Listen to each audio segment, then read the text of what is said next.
If you look at the finished work and you say what's in it, structurally there's character, plot, theme, genre. Storytelling-wise, there are elements of reception, elements of story weaving, elements of encoding, and elements of the story form or structure.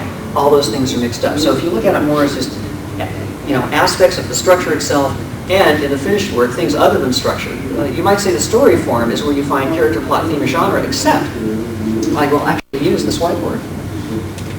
If you look at character, plot, theme, and genre over here, and you look at story forming, story encoding, story weaving, and reception over here, you'll find that characters have to have structure, and they have to be symbolized into real people.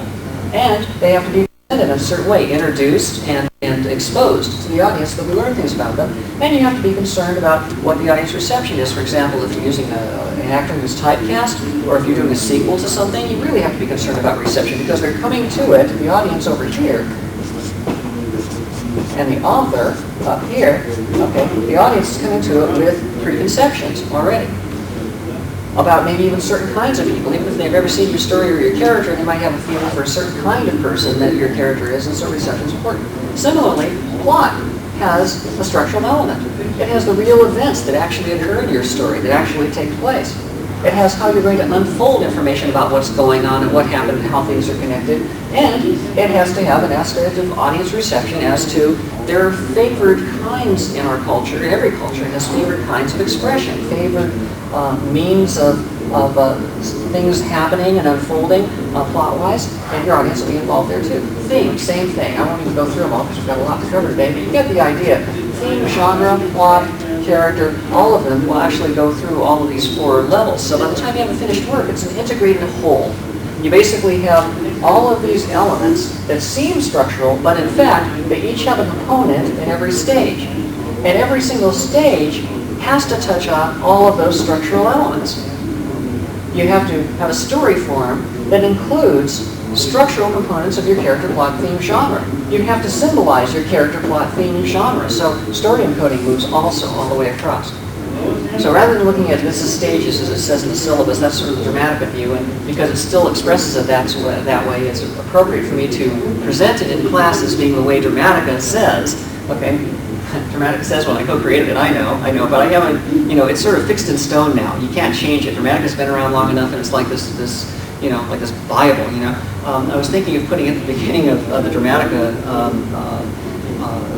textbook that we came up with at 450 pages, this ain't no Bible, it's just a damn book, because people kept treating it as if it was the gospel. It's not. It's a theory of story, okay? But if you put all those elements together, you get a real fabric, a real tapestry of your story, where it won't feel like something hasn't been covered in your storytelling.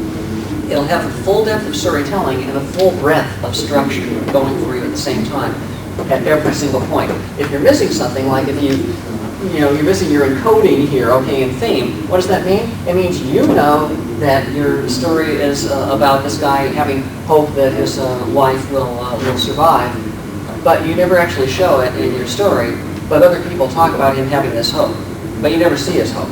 Okay, there's a hole. Okay, a hole at this level is almost always fatal because it's so basic, so foundational, so important on both the passionate and the structural side, that if there's a hole here where you just don't have cross-section of any of these, that's going to be like missing a brick in the foundation of your building, and the whole thing will tend to pull people out of it, will tend to crumble down, and your audience or reader will stop being involved as soon as they trip over this hole.